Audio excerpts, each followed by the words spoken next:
Nilinaw naman ang pamunuan ng Clark Development Corporation na hindi sinangguni ng mga manggagawa ng Hansa Toy International Incorporated ang naging problema nila sa kanilang kumpanya.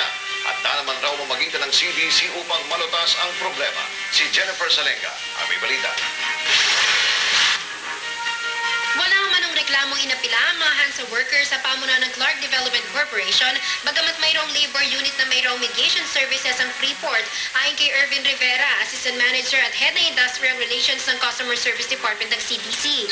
We were actually taken by surprise also because we had not formally documented any complaint or grievance coming from any of the Hansa workers. Ayon kay Rivera, nitong mga nakaraang linggo ay nakausap nila ang management ng Hansa Toy International at humihingi umano ng payo sa tamang paraan ng pagbabawas ng mga manggagawa. Naapektuhan raw kasi ang kumpanya ng krisis pinansyal. Payo ng CDC na kung mayroong intensyong magbawas ang empleyado ang Hansa ay kailangan umanong mabigyan ng advance notice ang mga manggagawa ng 30 araw at ang Department of Labor and Employment o DOLE. Huling linggo ng Marso, umano ng formal na mag-report ang kumpanya sa mga manggagawa at sa DOLE. Pero bago pa raw matapos ang 30 araw na palugit, ay lumapit na ang mga manggagawa sa National Conciliation and Mediation Board upang maghain ng free legal advice at voluntary arbitration o FLAVA. Nakatanggap umano ng separation pay ang unang batch na na-retrench na nasa 55 katao. Pero matapos ito ay muling napag-alaman ng CDC na bukod sa retrenchment na isinampa ng Hansa Toy sa DOLE ay mayroon pang isinampang temporary layoff sa kanilang mga manggagawa.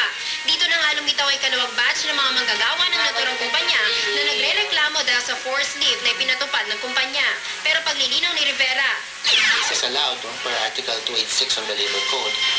You may file for temporary layoff if indeed we don't expect to actually retrench the workers permanently. nagkausap na raw ang mediation officers ng CDC at ng NCMB at napagkasundo ang kailangan magkaroon ng dialogo sa pagitan ng management ng Hansa at ng mga manggagawa. Kailangan nga magkaroon ng dialogue with the workers so that may lay down lahat ng issues. Because I'm sure many of these issues are really brought about by the fear and concern na baka magsara ang kumpanya. Base sa pahayag ni Rivera, wala raw dapat ipag-alala ang mga manggagawa.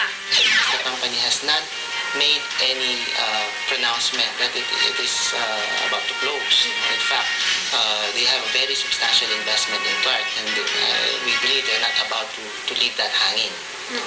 And whatever happens, actually even if they do close, workers would still have yung right nila to a appropriate separation pay as provided by law. And we will of course be here to ensure that those are provided accordingly. Dahil sa krisis, mayroong mga kumpanyang nauuso na raw ang compressed work week, pagbawas ng araw ng trabaho o rotation ng mga empleyado. Kaya naman naglabas na raw ng advisory 2 ang DOLE na naglalaman ng mga guidelines sa pag-adopt ng flexible working agreements. Mas mabuti na raw ito kaysa sa tuluyang mawalan ng trabaho mga manggagawa. Samantala, umaasa ang CDC na makikipagtulungan at makikipag-ugnayan ng mga manggagawa sa kanila at bukas ang CDC kung nais lumapit ng mga manggagawa. Sa May 28 nakatakdang magharap ang mga manggagawa at ang management ng Hansa sa NCMB. Kasama si cameraman Mark Parejo, si Jennifer Salenga para sa CLTV 36 Balitaan. Samantala, lumayas ang pagigipit ang sangguniang panlalawigan ng Nueva Ecija.